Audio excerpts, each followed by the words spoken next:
Talk faith, talk pain, talk pride, talk father, talk sons by our side. Every story that they said was weak, you gon' hear us talk on. Black men speak, turn it up, let the truth run deep. Say it, from the barbershop chair to the back row seat. If you feel what we feel, then repeat. Black men speak. Black men speak.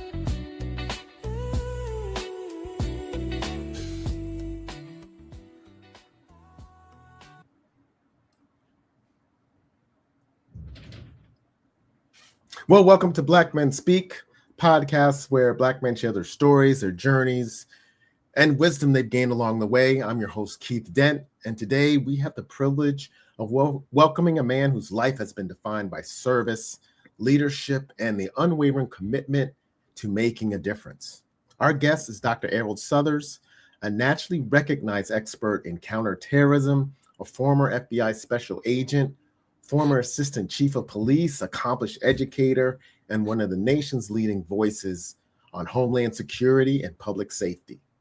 Throughout his remarkable career, Dr. Southers has served at the highest levels of government while remaining committed to integrity, justice, and creating a meaningful change. Today, we're talking about his compelling new memoir, Inside the Castle Walls: An American Journey Through Espionage, Counterterrorism, and Government. It's more than a story about public service. The book is deeply personal reflection on perseverance, purpose, and what it means to navigate powerful institutions as a Black man determined to make a difference from within. We'll explore lessons passed down from his father, the defining moments of his extraordinary career, the challenges of leading uncertain times, and why he believes lasting change often begins by stepping inside the very systems we hope to improve. Whether you're a leader, a student, someone pursuing a career in public service, or simply looking for inspiration on living a life of purpose, this conversation is one you just don't want to miss. Now, I read the book, and it was just truly fascinating. And one, it resonated with me because it wasn't a book that I'd really probably wouldn't have picked up on my own because, counterterrorism is not my thing. I'm used to hitting baseballs and stuff like that, and, listening to music. But what fascinated me was that here was a brother that was on the inside of probably things we hear about, and he had a very integral part in, I guess, shaping some of the things that happen in counterterrorism that we use today. So, Dr. Southers, welcome to the show. Thank you for having me. Thank you for your very, very gracious introduction. I appreciate it. Yeah. So let's go ahead. For our listeners who haven't yet read Inside Castle Walls, what inspired you kind of to write this memoir at this stage in your life? I mean, you've been having read the book, you've had a very accomplished career. So I'd love to hear why you wanted to share it with the world. Well, thank you. And Keith, that's a very interesting story. And I always say to people, we stand on the shoulders of giants, and I'm here because of the people who did these things before me and basically paved the way for my life to happen. I wrote a book 13 years ago called Homegrown Violent Extremism, and it was a book on domestic terrorism. And coincidentally, 2 weeks after that book published was the Boston Marathon bombings, which is exactly what I was focusing on, which was homegrown violent extremism and domestic terrorism that's happening around the world. I wound up being invited to testify at the full Congressional Committee on Homeland Security hearing on the Boston Marathon bombings. And after that, I was speaking to a number of pretty extraordinary literary agents about writing another book. And they said, well, what's it going to be about? And I said, well, I'm going to write another book on terrorism. And they said, no, because they had heard about some things I had done in my life. They said, we want a book about you. I said, well, nobody's going to read a book about me. I want to write about terrorism. So I kind of pushed back against that for years. And my co-author on this book, Justin Heintz, Justin and I were in Minnesota working on a project. In fact, it's written in this book and Inside the Castle Walls, called The Minnesota Guys. And we were sitting there one afternoon, and Justin said, Erroll, you really need to write this book. And I had journaled throughout my career, so it was somewhat easy to go back and get facts. And I started writing, and he said, I'm going to write it with you. And so we had been writing together for years. He's an incredibly accomplished professional writer and editor and likes to redline things. Once you get used to that, it's not hard. So I spent years putting it together and getting the appropriate chapters approved by the FBI to be put in the book after they redacted some things. And here we are. And I'm really glad that I was able to have it come out now and have it with a foreword by Arnold Schwarzenegger, who's a very close friend, and it's done very well. Yeah, it was done very well. I mean, I think in the first chapter, you talked about being, I guess, sent to Asia. And I was like, okay, this could be a great fiction book, fiction novel, because I was like, okay, what's going to happen next? But then you went back and I was like, oh man, what happened? What happened? But yeah, I have to say it was very well done. I really appreciated kind of being a part of your life story, or at least reading about it. Thank you. Thank you so much. I'm glad you enjoyed it.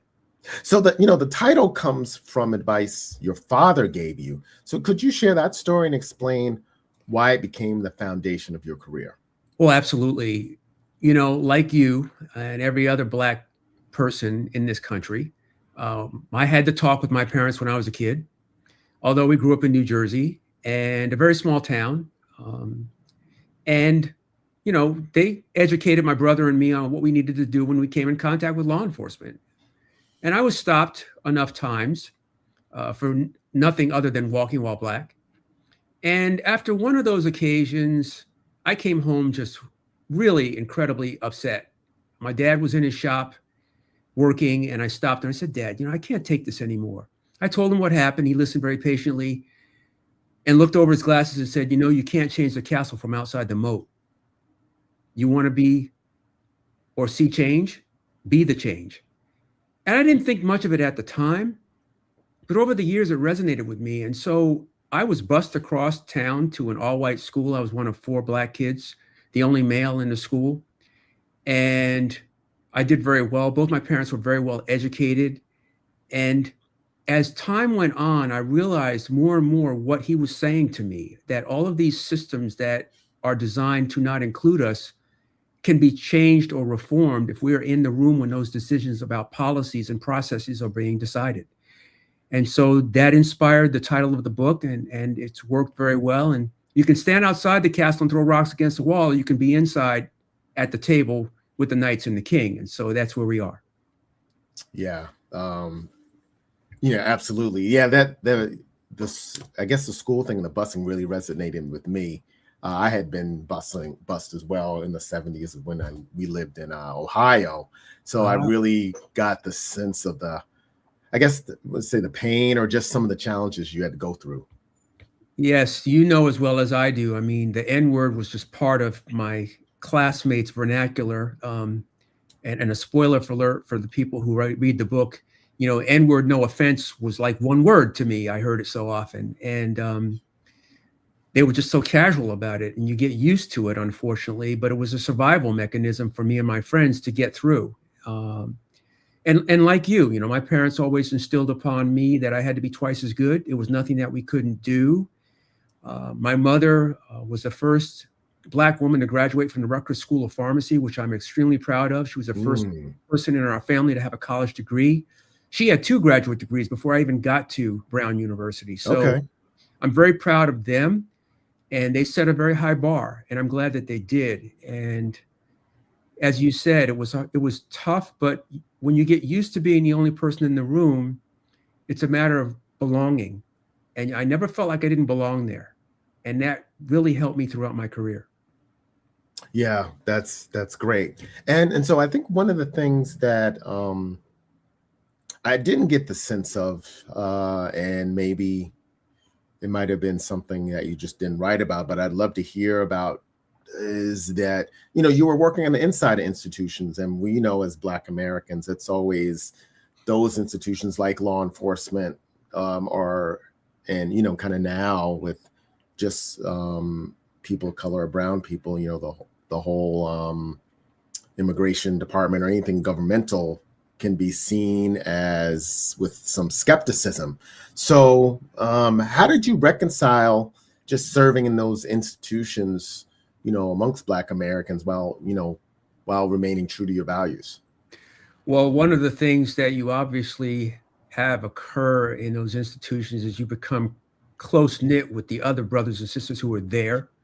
So when I was in the police department, it was the Santa Monica Police Department. We were all very close.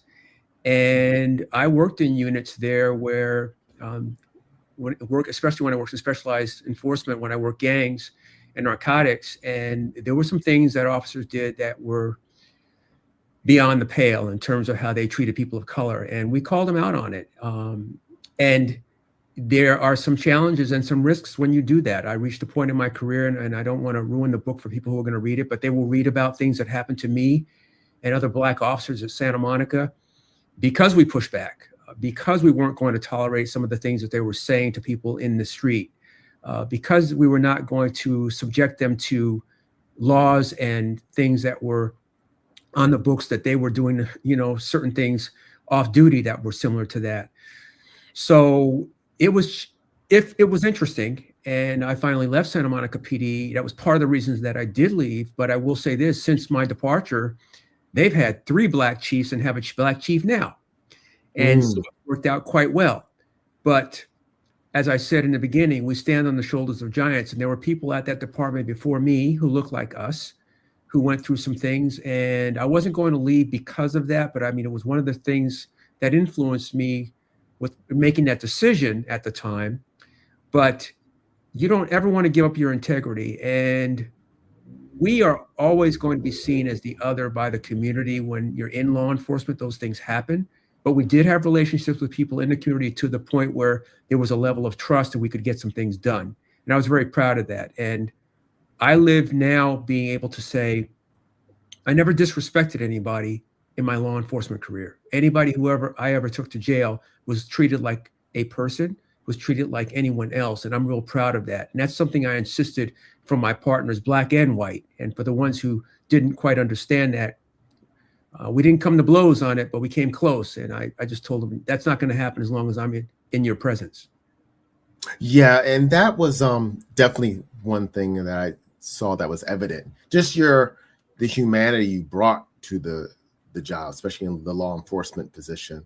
And so was there a time where, and it may not necessarily be in the book, but was there a time where just how you approached, I hate to say criminals, but a suspect or someone you thought had committed a crime helped diffuse a situation where they were kind of surprised by how you treated them? Oh yeah, I had more than one conversation, especially with African Americans saying, we're one-on-one saying, look, I know what's going on here. Help me out. All right. Help me out so we can get through this. Even if they had to be taken into custody. One thing I insisted on, especially when I worked gangs, we never arrested anybody in the presence of their children. If we could avoid okay. that. Wow. That was another rule that I had. We are not putting handcuffs on mom or dad with their children watching. If we could do it in a way that was safe. And we insisted on that because that's not an image I wanted those kids to see. So we had conversations, and I had street cred with a number of people who were gangsters because they knew if something happened and they were on the wrong side of the law, there were going to be a consequence. There was going to be a consequence, but it was going to be respectful. And so we did have those conversations. Of course, I had some that, because I was in that uniform, I was the enemy. And I just had to live with that. But I'm happy to say that more often than not, because of me understanding what they were going through better than my partners, we were able to reach and de-escalate the situation in a way that we could manage it and have a positive outcome with no, let's just say, no risks to our safety or theirs. And is it safe to say that was not commonplace, or was that really that more, was that more the norm, but in like media and things like that, we would see a different outcome? No, you're absolutely correct, Keith. That was not commonplace. I mean, de-escalation is a term that's only really come into the vernacular in the last 10 years. The thought process decades ago was, we'll just deal with it with overwhelming force, and when all else fails. And unfortunately, that always produces a negative outcome, sometimes for the officers and always for the people in the community.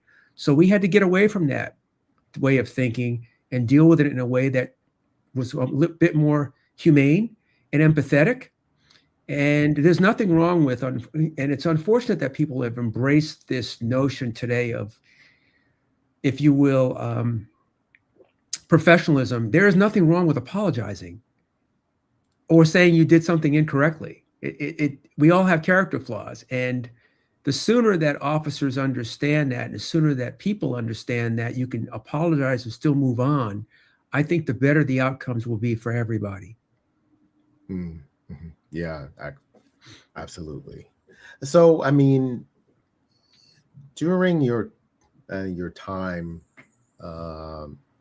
in your different positions, you've kind of lived through moments where national security, race, and politics intersected. So, what concerns you most about how those conversations are happening today? Because in today's times, they seem rather fragmented. Well, Keith, that's a great question. What concerns me most, and I'll work through the details, is that we are being systematically removed from the conversation. There were times in my career where I was the only person in the room who looked like me. Now, what I'm seeing is, particularly at the national level, is we are not in the room at all.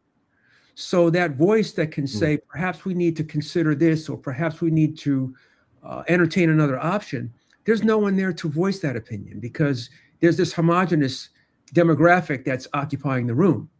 So that concerns me most. I think that we have to ask ourselves a question. Are these organizations selecting the best people as they were before? You know, I was a presidential nominee for President Obama, and I can tell you that the bar, the standard for consideration for presidential nomination has dramatically changed from what it was in 2008 or 2009 when the president nominated me.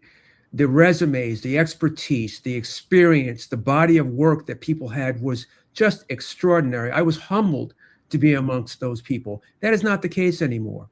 So when you have people at A are in the room that may or may not be qualified to be there, and B don't represent a way of thinking that they're not used to because they aren't of that demographic, be it gender, race, nationality, ethnicity, et cetera, you're fraught with the challenge of understanding how you're going to have a policy developed that's going to be equitable and fair for everybody. I think that's going to be difficult at best.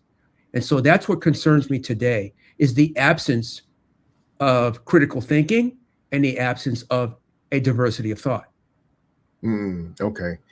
But what I found interesting, though, just based on the book, it seemed to me it was more, you were more the exception, just based on your, I guess, greatness, for lack of a better word. Just, you know, what you've accomplished.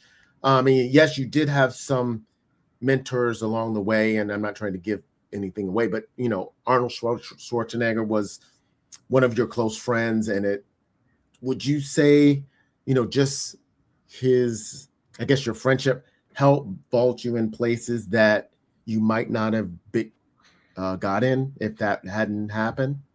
I would say his friendship has been very, very helpful. He's helped me make some decisions, and we both know we won't give the spoiler alert on the conversations that he and I had in the book, but they were very helpful. I had two Black mentors. One was Jim Davis, who's a frat brother like you and I, in Alpha Phi Alpha Incorporated. Yes, that's right. 06. Who gave me tough love throughout my career. He's the reason I wound up going on to get 2 graduate degrees after that. And Jim Butts, who was the mayor of Inglewood and who I worked for at the LA Airport Police. I would say this, though. I was the exception. I was the only Black officer to go to the crime impact team in Santa Monica. I was the first officer, period, from Santa Monica to go and be appointed to the police academy staff and become a drill instructor. I was the only Black agent in the entire San Diego division of the FBI for the better part of over a year of 175 agents. What was really important to me was that they understood I belonged there. I never felt like I wasn't there because of my color. I had, what happened in the book when officers found out I went to an Ivy League school and now I was going to be a police officer. That wasn't always welcomed with open arms by people who were intimidated by that. And no, it was never any thought about my qualifications academically, professionally, or athletically, if you will. And so I want to believe that they were coming to grips with, there are lots of people like you and me out there if you choose to have them amongst your ranks. There's an interesting movie I watched decades ago called The Lords of Discipline. And I'm not quite sure if it was a fictional film, but it was the first Black cadet at the South Carolina Military Institute. And I'll never forget what he said at the end after a year of torture as a cadet. He says, if I don't get through this, my legacy is going to hang around the rock of the next person who looks like, hang around the neck of a person who comes after me like a rock. And I have to, and that's how I felt sometimes in those positions, knowing that I was the only person, knowing I was under the microscope, and how important it was to not just do well, but to be exceptional, because they needed to understand that I was not the exception. I was the rule when it came to people who look like me. Okay, so you felt that and you took on that responsibility, I guess, daily. Absolutely. And I was humbled to be able to do so. And knowing that people came before me and hopefully that others who came after me may have benefited and paid it forward. Okay, great. I like that. Love that answer. So in the book, you write about leadership under pressure. So what's the difference between, I guess, having authority and earning trust? Well, I've always believed in a soft power approach to leadership. You want people to serve through attraction rather than coercion. I think you get a lot more done that way. I have always wanted people who, and I'm going to say this very carefully, that wanted to grow and go, who work with me. And I never describe anyone as working for me. I work with people. The greatest success in my life is seeing students that have gone on to agencies and become stars. In fact, I taught in Europe, in France for 3 years, as a result of one of my former students who was at the State Department in a counterterrorism bureau.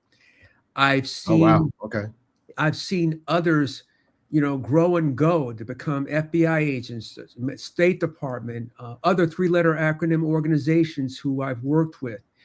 And the people that I have now at USC, where I'm a senior vice president, I have 3 department heads that are just extraordinary. I really just get to guide the ship because they're so good at what they do and they've got my support.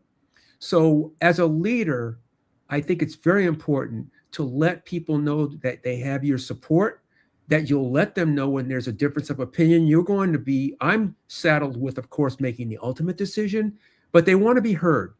And I think if people know that they can be heard throughout the organization, Keith, and that's another thing that I think is important too.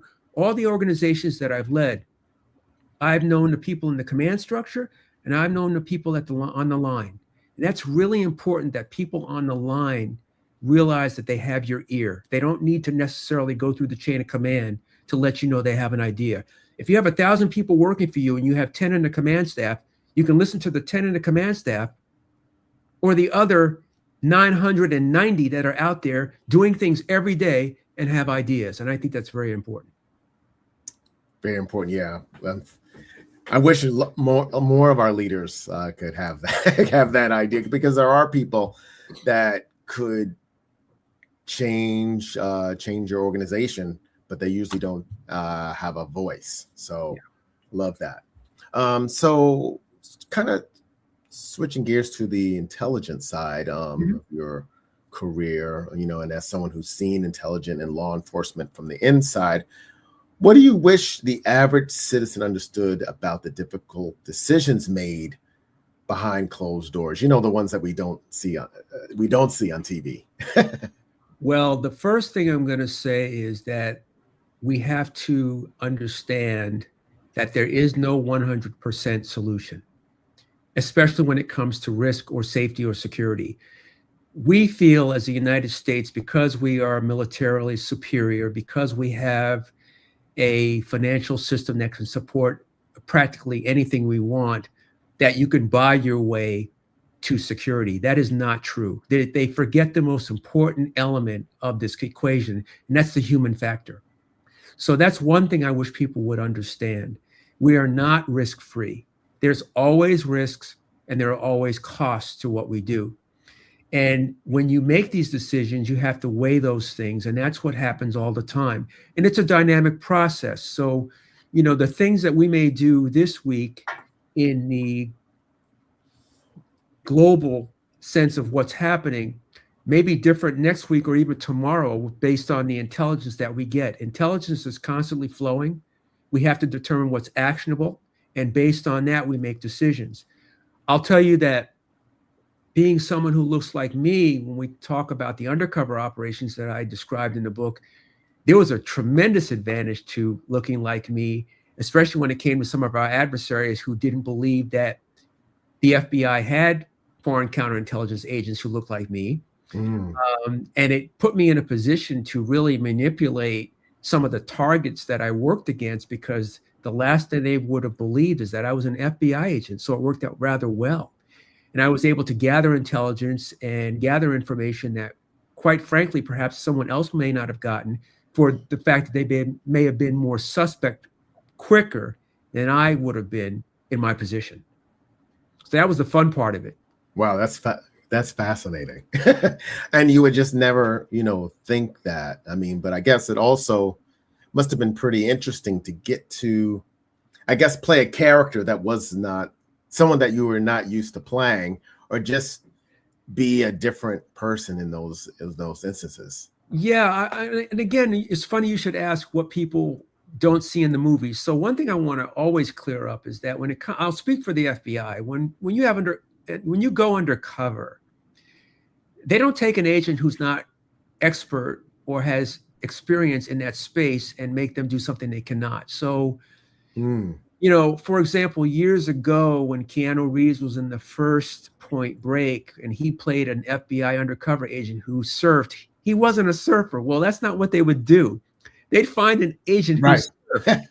So when I went in my undercovers, and I won't spoil it for the readers, in both of them, I had to have an expertise operationally in the space I was in. I had that expertise. What was fun about it was that you have to play a character as close to who you really are, for the fact that you're going to have conversations where you don't want to screw up. My name was close to what it is. My background, I was backstopped all the way to middle school, and in case anyone did a background check on me, and when you read the book, oh wow, and there, yeah, that's right. Because you never knew when you were going to run into someone in the field, and especially since I was operating here on the West Coast, and I know a lot of people. You don't want someone to come up and say, "Hey, Erroll, how you doing?" And you're with the target, and he's like, "I thought your name was so and so." So those are things that we often did. We played close to the vest with regards to who we were and our experiences. So it was more natural. But there was a lot of role playing. There was a lot of studying and background work that we did to make sure that the roles fit. But I will say this: we were never in a situation, and never put in a situation, due to a lack of effort by the Bureau, to make sure that we had all of the resources and all of the things in place in terms of a database, that if anyone were to look into our reality, our identities, they were going to find something other than what we profess to be. And that made it more comfortable. Okay, great.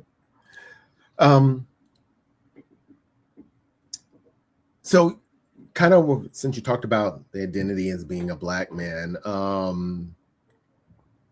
was there any unique insights that others around you just simply couldn't see in some of those moments that you mentioned, either undercover or even in the terrorism unit? Yeah, I'll just say this. One thing that worked to a tremendous advantage was the fact that many intelligence officers from the East Bloc, and I was, as you know, in the first undercover, I was working against a person who was affiliated with the KGB. Their whole attitude was there's only 250 Black agents in the FBI. They're all assigned on the East Coast. None of them are on the West Coast. And so here I am working against this target. The last thing he thinks is I'm an FBI agent. But the other thing that I did, Keith, with him is I tried to educate him. He knew that I was supposedly someone who graduated from an elite university. I was working with him. And I let him know that my parents were always around. That myth he probably had been trained on of Black fathers not being around was not true. I destroyed that myth of Black folks being in the criminal justice system with him. He knew that both of my parents had college degrees. He knew that all my friends' parents were educated. And so I destroyed that myth. We even got into things like swimming. Not only did I swim, I was a lifeguard. So I destroyed every myth I could in working with him along the way. And those are things that my fellow agents wouldn't have had that opportunity. And because I had those conversations with him, I think his trust in me, which is what I was trying to elicit in the first place, probably grew faster and stronger because I was so candid about who I was as a person. And because of that, I was able to manipulate him in a way that readers will find out in the book to get him where I wanted him to be at the end of this process and what we intended to do with him because I was in that position. And so I think white agents wouldn't have had that opportunity or those kinds of discussions because it just wouldn't have fit. And for me, it gave him a chance to be the student with me while we were developing our relationship. Right, because he had certain assumptions that you actually had to break down the walls in order for him to even get to talk about any of the other things. Exactly. So he was already entering with a sense of mistrust because of being a Black man. Yeah. Right. Wow. He came here thinking, there's only a certain level of education. We're all in the criminal justice system. None of us are professional.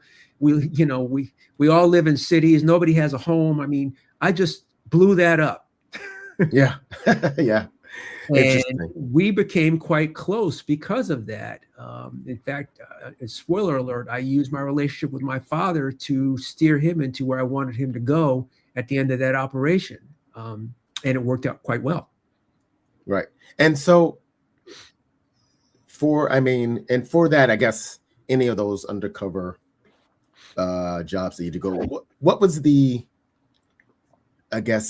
break time that you needed in order to kind of get back into regular life or another job? Because I'm sure being in that position, it was very intense. You had to be, I'm not necessarily your head on a swivel, but you always had to be playing a character for whatever amount of time. So I'm sure there had to be some time where you had to kind of separate from that in order to get back into regular life. Yeah, Keith, that's a great question. I will say this.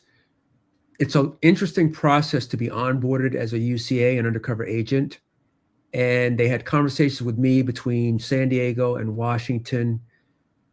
I was at a point, and I point this out in the book, that I couldn't go to the office anymore. I couldn't see my fellow agents anymore. I was still on SWAT missions as a member of SWAT, but I was never really out there working cases anymore because of what I was doing in the undercover capacity.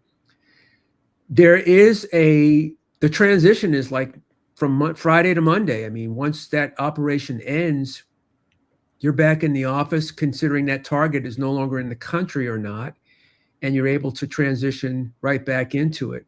But okay. A close eye on agents, and I describe a situation in the book where an agent did start to drift and what they did with him, and people will read about that. I was fortunate that I didn't have that happen. I had a contact agent that I met with frequently, And the way I was trained, I mean, we didn't have smartphones in the 80s. So Right. everything was by memory and everything was written down if I could do it in a way that was safe. And I debriefed with him quite often. So they kept in touch with me. But the one thing that you will learn to do as an undercover agent, depending on the depth of the operation, is you will learn to operate alone. And although you may not be alone in the field when you're meeting with people because of safety reasons, you're operating alone. There's a difference between being alone and being lonely. I was never lonely, but there were many times throughout those months where I was alone. I had another residence. I had several other cars that was pretty, as I said to others, I've lived out all my Jason Bourne fantasies. I had sports cars. I had a condo on Coronado Island. I had a very unique classic Corvette at one point, in addition to a Maserati.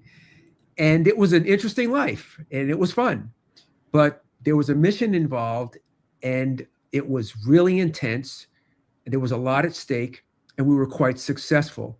But fortunately for me, I was contacted often enough that I never drifted. I was contacted often enough that when I had to go back into the office, it was a great transition, successful operations, and it all worked out quite well. I was well taken care of. I will say that.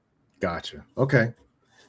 But besides your, law enforcement and FBI and Homeland Security, working in Homeland Security, you also have been in academia and media. So out of all of those things that you've done, which role do you feel has shaped you the most as a leader?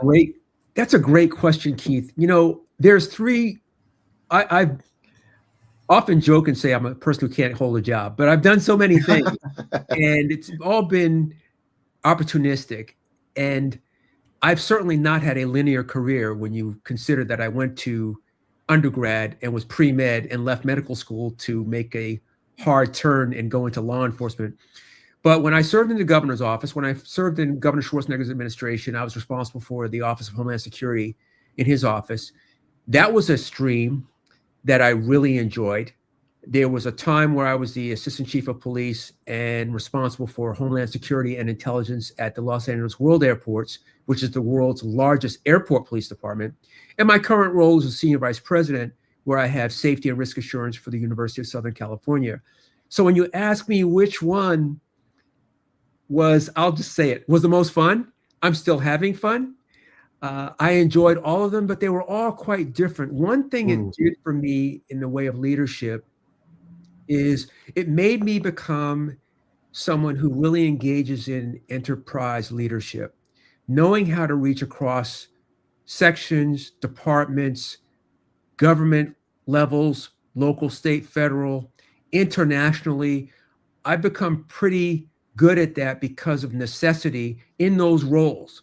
So it's for that reason that I can have conversations with people globally because of those positions that I held that had responsibilities that intersected with so many different areas of the world and the government that I had to be able to do that well.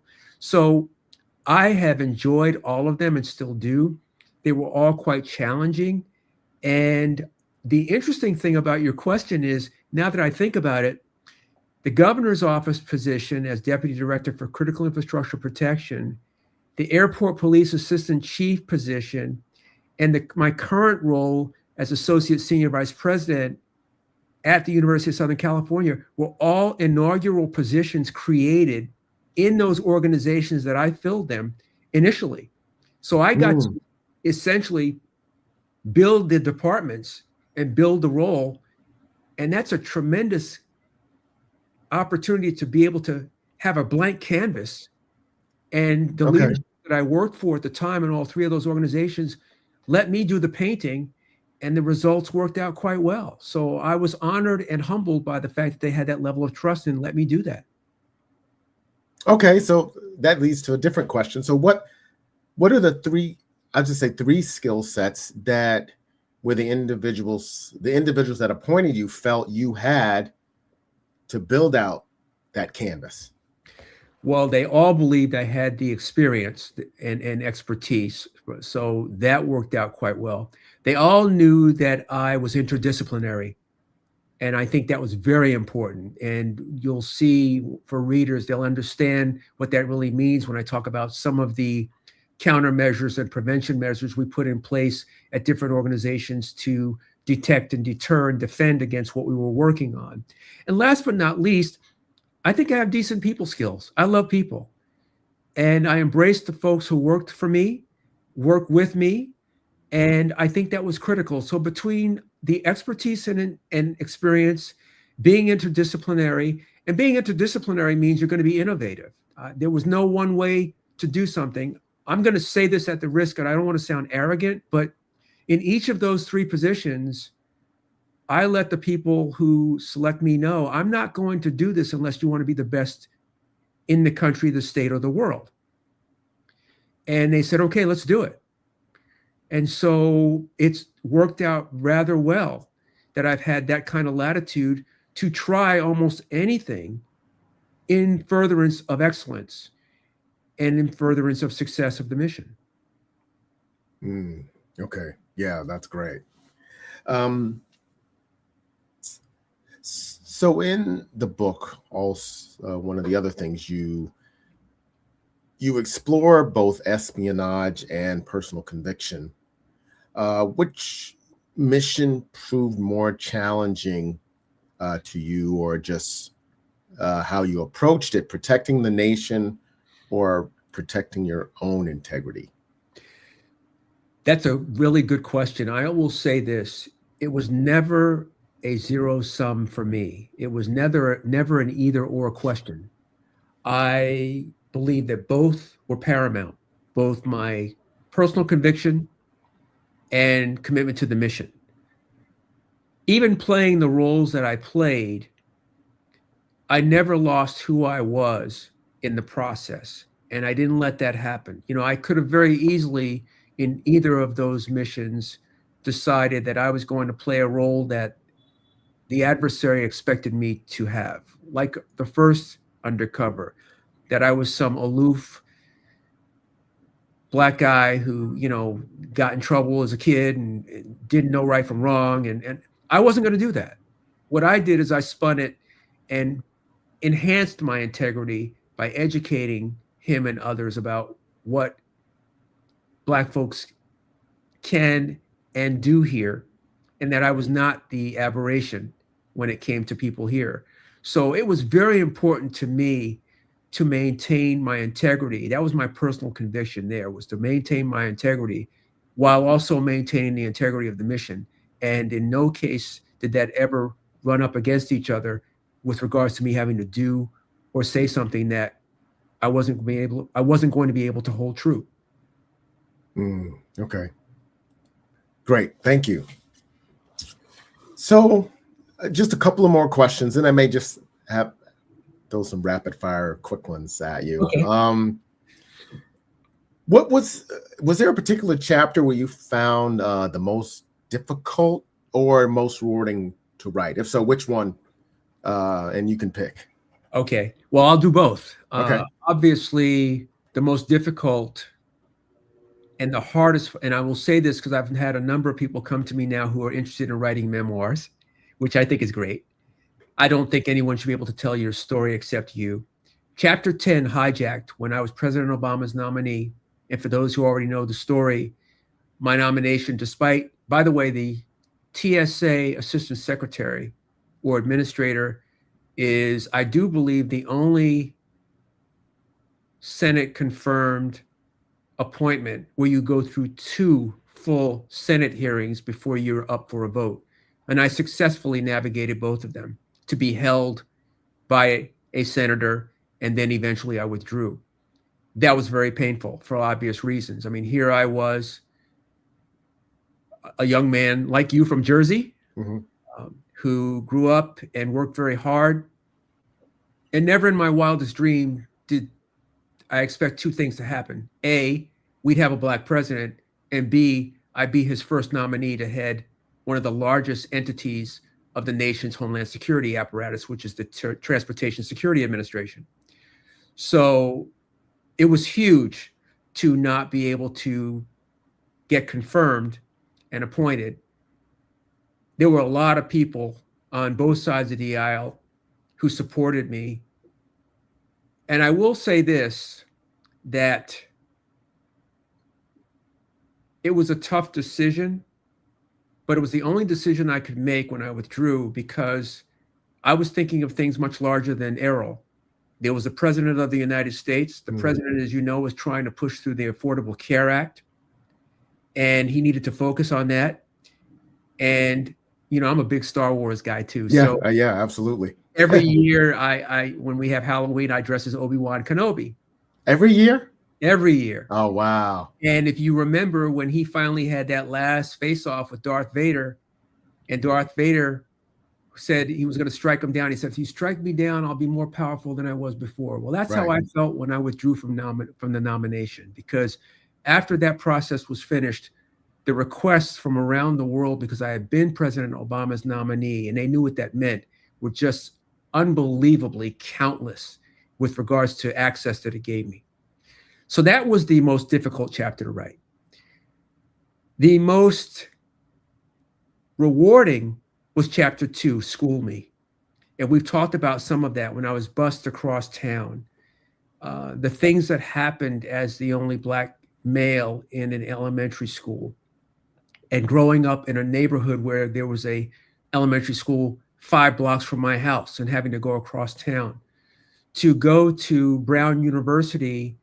And before I even got there, also to understand the close nexus between my family and my life and the slave trade, not just personally, but then the slave trade, as I found out when I got to Brown University, to become an activist at Brown, to the point of taking over a building for 2 days, which many people find shocking when they know my path to law enforcement. And of course, then to move on and become a professor. So chapter 2 was incredibly rewarding, as it really painted a picture based on the incredible and careful parenting that I had of what I could do given the support that I had at home and the opportunities that I had as I grew up. Yeah, that was great. I love that. So the last kind of question before I get to some rapid fire stuff, you know, if your father were sitting across from you today after reading your book, what conversation do you think the two of you would have? Well, I'm a product of the civil rights era in the 60s, and my parents were staunch activists. If my father were alive today, he would see America and probably say, Erroll, I was only gone for a minute. What the hell happened? Wow. Right? Yeah, I mean, I remember going on marches with my parents and growing up, and all of the Supreme Court decisions that were determined along the way. He would have to wonder if it was a dream or in fact a nightmare. When he looks at America today, he would probably say, I thought we fought that battle. And I'd say, well, Dad, you did, but guess what? We're here again, and in some instances it's worse. So that's the conversation we would have. I would have to bring him up to speed on what's happened since he passed 13 years ago, in that short period of time, and how quickly systems, processes, and assumptions can be compromised given a certain amount of opportunity and will on the people who are doing that. And that would be a great conversation. It would be, but I will say this, Keith, he would be deeply, deeply disappointed. And that's just, words cannot describe his disappointment, knowing how hard he and others fought at that time to ensure civil rights and other things that took place in the 60s and 70s. Yeah, absolutely. Yeah, a lot of things have changed, and you could get into a much deeper discussion, because I don't know if it's by design or just we haven't passed down enough of the the history to our kids. It's very, fascinating. It could be a very fascinating conversation. Definitely. It would be. And I have to say this, having parents who are educators, I got my own Black history at home every day. They made me know who the people were. They let me know what people did. They made sure I knew where I came from. And I've passed that on to my kids and my grandsons because they need to know. It's very important. Most important to understand that we stand on the shoulders of those people who came before us, and that's why we're here today. And we're not going to be erased, and history is not going to be changed. Yes, absolutely. And I want to go back because I meant to ask this question. Sure. Because I was very moved by the you removing yourself from the nomination because that takes a certain amount of courage to do. Normally, we're going to fight. We all, how we do. We're going to fight to the end. Someone's going to have to remove us. We're not really going to do it ourselves. So I don't remember. When you did that, was there? I don't remember much of a backlash from the Black community around this. You removing yourself. Was that the case, or was it because there were just so much going on at that time, it kind of got overlooked? Both. There was backlash from the community. I can tell you here on a local level, Antonio Villaraigosa was the mayor. Everybody called me.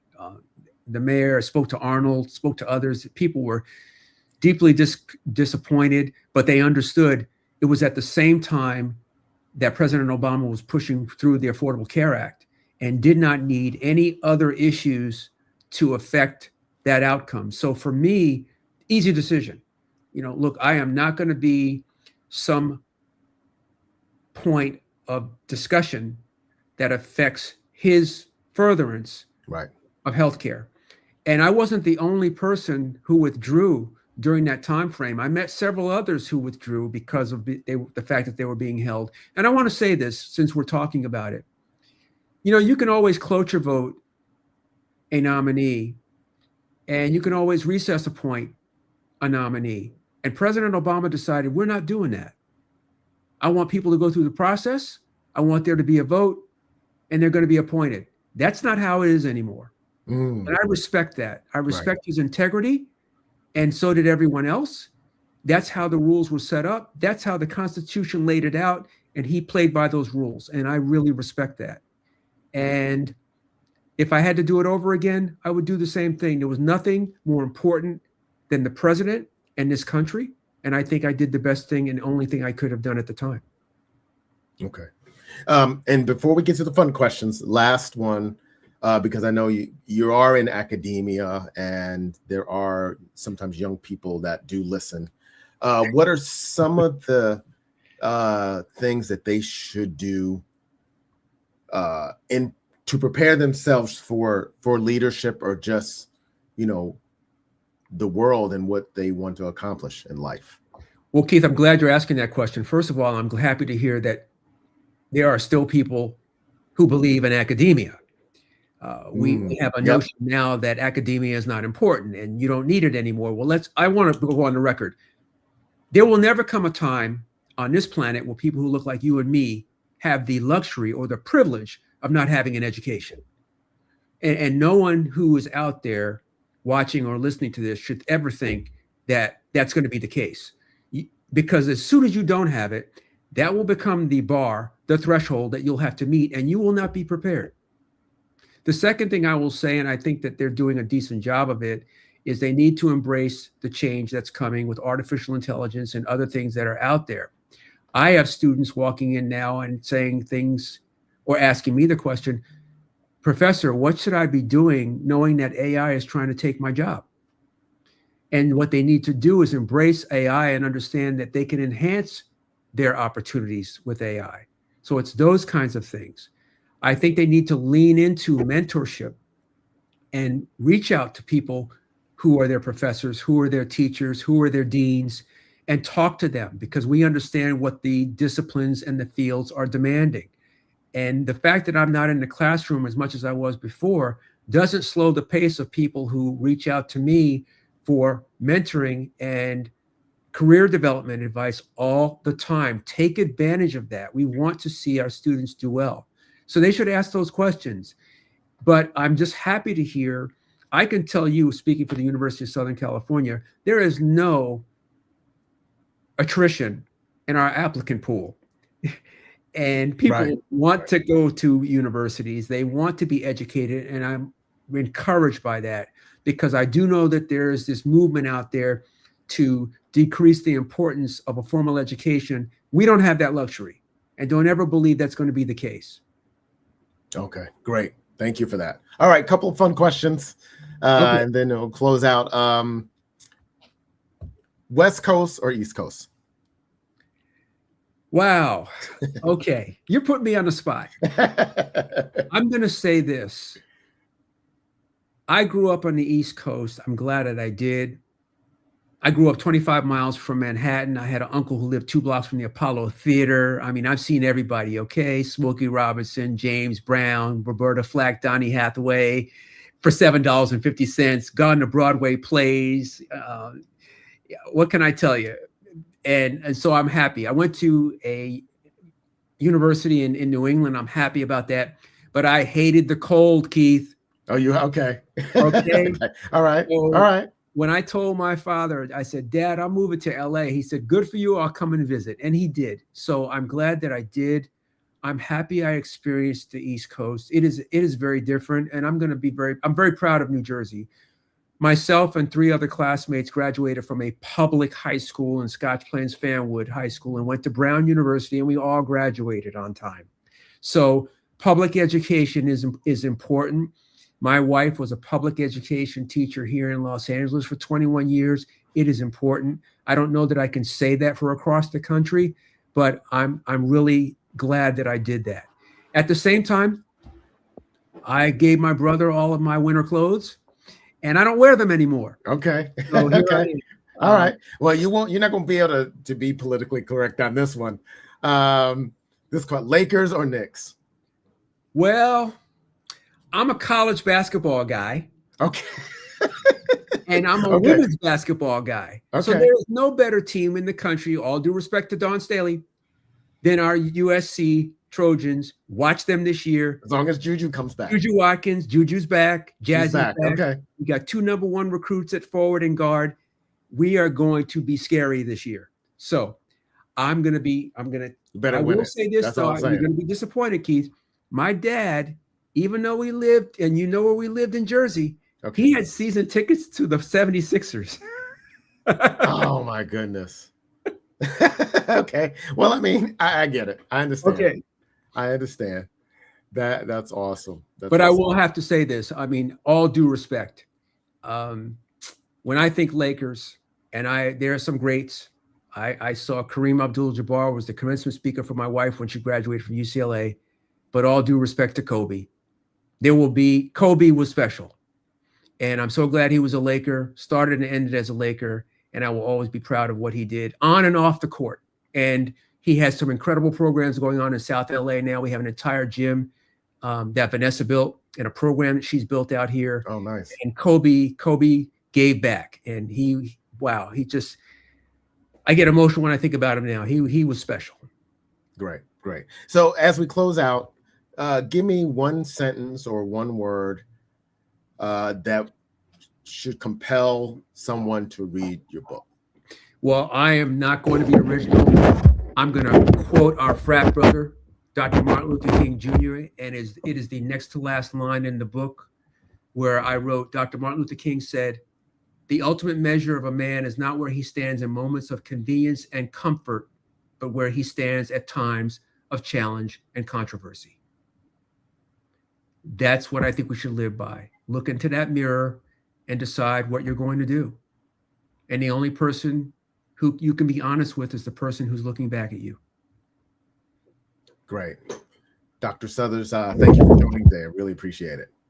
Thank you for having me, Frat. And it's always a pleasure. And congratulations on your very successful show. I'm honored to be here. Thank you. Hold on for a few more announcements. Well, this is Keith Dent from the Black Men Speak podcast. If you have not checked out the book, go get Inside the Castle Walls by Dr. Erroll Southers. It'll just give you a really interesting perspective of one character. He is great character and in positions of leadership where along the way you see his journey and how he led not only with integrity but character. So pick up the book. It was fantastic, and you'll really enjoy it. So this is Keith Dent from the Black Men Speak podcast. Peace.